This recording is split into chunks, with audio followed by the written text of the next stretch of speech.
ஆதியாகமம் 6ஆம் அதிகாரம்.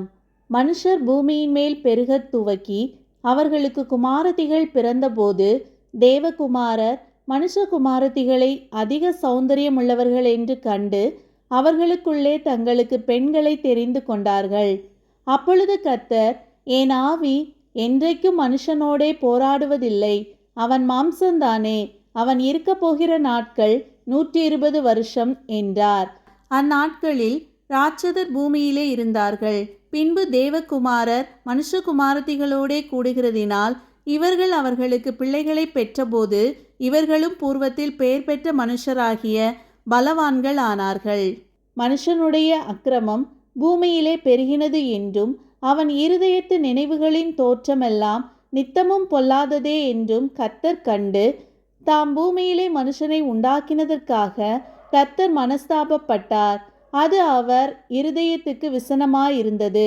அப்பொழுது கர்த்தர், நான் சிருஷ்டித்த மனுஷனை பூமியின் மேல் வைக்காமல் மனுஷன் முதற்கொண்டு மிருகங்கள், ஊரும் பிராணிகள், ஆகாயத்து பறவைகள் பரியந்தமும் உண்டாயிருக்கிறவைகளை நிக்கிரகம் பண்ணுவேன்.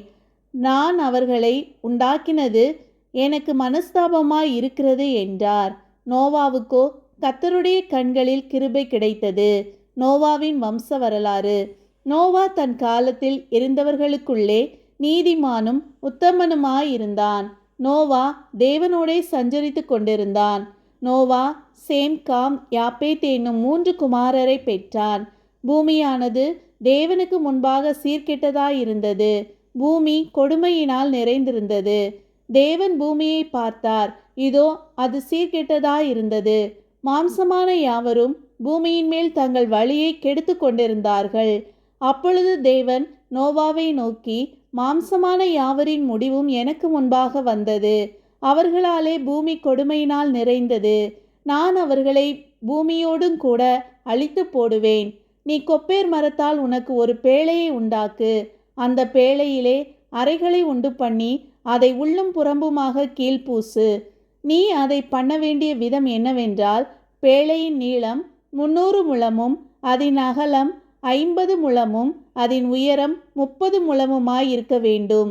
நீ பேழைக்கு ஒரு ஜன்னலை உண்டு பண்ணி மேல்தட்டுக்கு 1 முழ தாழ்த்தியிலே அதை செய்து முடித்து பேழையின் கதவை அதன் பக்கத்தில் வைத்து கீழ் அறைகளையும் 2ஆம் தட்டின் அறைகளையும் 3ஆம் தட்டின் அறைகளையும் பண்ண வேண்டும்.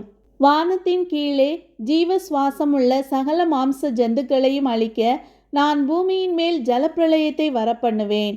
பூமியில் உள்ள யாவும் மாண்டு போம். ஆனாலும் உன்னுடனே என் உடன்படிக்கையை ஏற்படுத்துவேன்.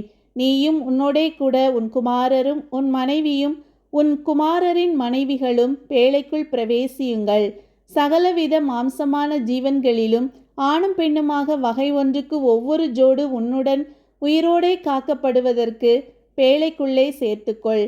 ஜாதி ஜாதியான பறவைகளிலும் ஜாதி ஜாதியான மிருகங்களிலும் பூமியிலுள்ள சகல ஜாதி ஜாதியான ஊரும் பிராணிகளிலும் வகை ஒன்றுக்கு ஒவ்வொரு ஜோடு உயிரோடே காக்கப்படுவதற்கு உன்னிடத்திலே வரக்கடவது. உனக்கும் அவைகளுக்கும் ஆகாரமாக சகலவித போஜன பதார்த்தங்களையும் சேர்த்து உன்னிடத்தில் வைத்துக்கொள் என்றார். நோவா அப்படியே செய்தான். தேவன் தனக்கு கட்டளையிட்டபடியெல்லாம் அவன் செய்து முடித்தான்.